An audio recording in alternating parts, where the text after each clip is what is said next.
Okay, good morning. Magandang araw kung anong araw nyo man ito napapanood.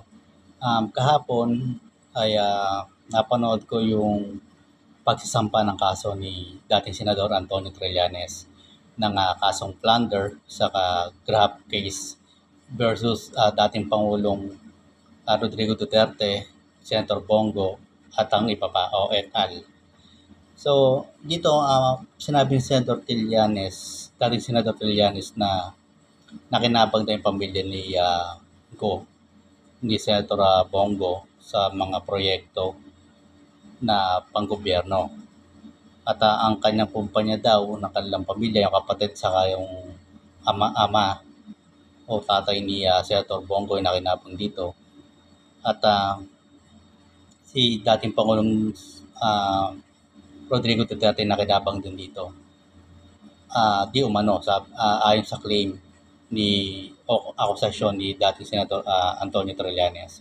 Ngayon sabi ni Trillanes, hindi naman ang nakalagay kasi sa batas, hindi naman kailangan ikaw ang mismo na kinabang, pati pamilya mo, ikaw or yung pamilya mo gamit ang posisyon. Malinaw daw sa kailang dokumento pinangahawakan na nakinabang ang pamilya ni Senator Bongo, yung tatay sa kapatid, yung kumpanya, na hindi naman triple A company, construction firm. Yun ang kanyang kiniklaim. Matatandaan na si dating Senator Trillanes na nagsabi yung kinakasuhan siya ng dating administrasyon Duterte na babalikan niya yung mga may pagkakasala sa kanya, yung mga gumigipit sa kanya pagkatapos ng termo ni dating Pangulong Rodrigo Duterte. So ito na ngayon patikim ni dating Senadora Antonio Sani Trillanes sa kanila. Nauna na nga yung kinasuhan ng cyber libel, si Banat Bay, yung vlogger na Pro Duterte o DDS, at si dating spokesperson na Tony Harry Roque. So patikim, ito na yung pinaka-inaabangan na lahat. Maraming nagsasabi na dahil sa politika, kaya lang daw nagsampa ngayon lang si dating Senador Antonio Trillanes ng kasong plunder sa graft cases versus sa dating Pangulong Duterte. Pero tulad ng sinabi ko kanina, babalikan niya yung kanyang mga kalaban sa politika na gumawa ng kaso sa kanya, yung kanyang amnesty na pinapavoid sa dating opisina ng Solicitor General. So, ang dahilan dito ni Senador Antonio Trillanes, kaya siya ngayon nagsampa ng kaso, nakita nila o tinesting nila yung administrasyong Pangulong Bongbong Marcos kung talagang makikialam ba sa Judikatura, sa DOJ, sa justice system, sa ombudsman. Nakita nila na sa kaso ni dating Senator Attorney Laila de Lima ay hindi ito nakialam. Ito raw ay masyadong kakaiba sa dating administrasyong Pangulong Duterte na kiniklaim ni Trillanes. Ngayon, maganda raw yung justice system ngayon, walang nakikialam na Pangulo, walang hihimasok. Kaya ngayon na lang isinampa. May interview din si dating Senator Trillanes na hindi niya isasampa agad sa panahon ni dating Pangulong Duterte kasi nga wala siyang tiwala at marami daw itong galamay sa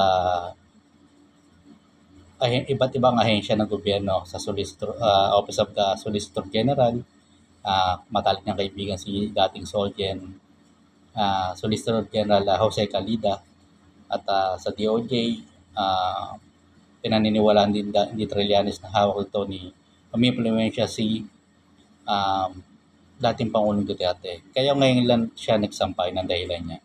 Ngayon lang siya nagsampa ng kasong graft cases, saka ito mabigat yung plunder. Kine-claim ni dating Senator Trillanes na 4 plus billion ang kinita ng pamilya ni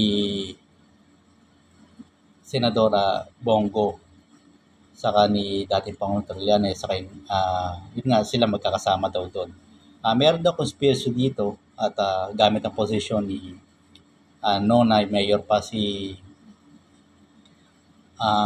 dating Pangulong Rodrigo Duterte hanggang sa maging presidente, lalo lumaki yung kinikita daw ng pamilya ni Senator Bongo gamit ang posisyon na yan o impluwensya. Kaya ngayon, nagsampa na kahapon, 1 o'clock, 1 p.m., nagsampa sa DOJ yung si dating Senador Antonio Trillanes at sa ombudsman, alam ko magsasampa rin sila ng graft cases. So ito, criminal case, plunder. May kaugnayan dito sa graft, no? Ang kaibang kasi ng plunder, malaki ang pera yan at special law. Kaya mabigat po yan. Kung may parusa kamatayan nga, baka umabot yun sa ganun eh. Pero dahil wala, reclusion perpetua, 40 years sa pagkakakulong. So dito kinakasuhan nila, nakikita natin at napapansin na kinakasuhan nila si dating Pangulong Duterte at si Senator Laila de Lima. Meron din binabalakasuhan sila dating DOJ Secretary Aguirre at ang iba pa na bumuo o sa paniniwala niya ay inventong kaso para harasin siya yung mga drug cases. So eto, hindi nagbibiro si dating Senador Antonio Sani Trillanes. Kilala natin yan na talagang matapang at talagang tinotoo at hindi siya puro boka lang at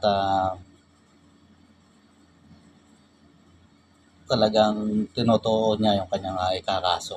Talagang seryoso sa dito habang hinihintay pa yung ICC kasi aminin natin ang bagal ng ICC ito at marami pang mga inihintay na mga legal remedies dyan o pamamaraan. So dito, si Senator Sani Trillanes, dating senador, ay nagsampa na ng kaso kahapon lang, Biyernes.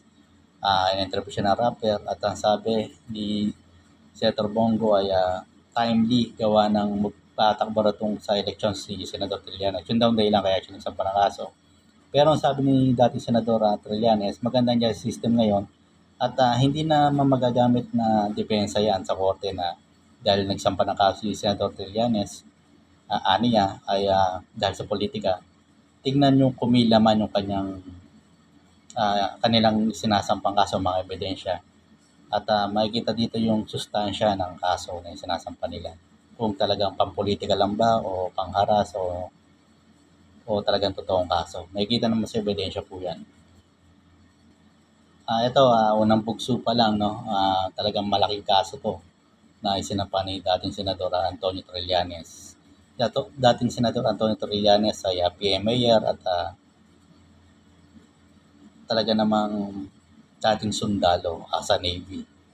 Sa hukbong dagat siya dati. Yung nagkaroon ng Puput mutiny sa panahon ni dating Pangulong Gloria Macapagal Arroyo. Kaya siya nagkaroon doon ng mutiny, kaya ginawa ang grupo nila yon dahil sa paniniwala ay kurap ang administrasyong PGMA o dating administrasyong Gloria Arroyo. Ayon sa paniniwala nila yon. So hanggang dito lang po muna yung vlog at hanggang susunod po ulit. Maraming salamat po.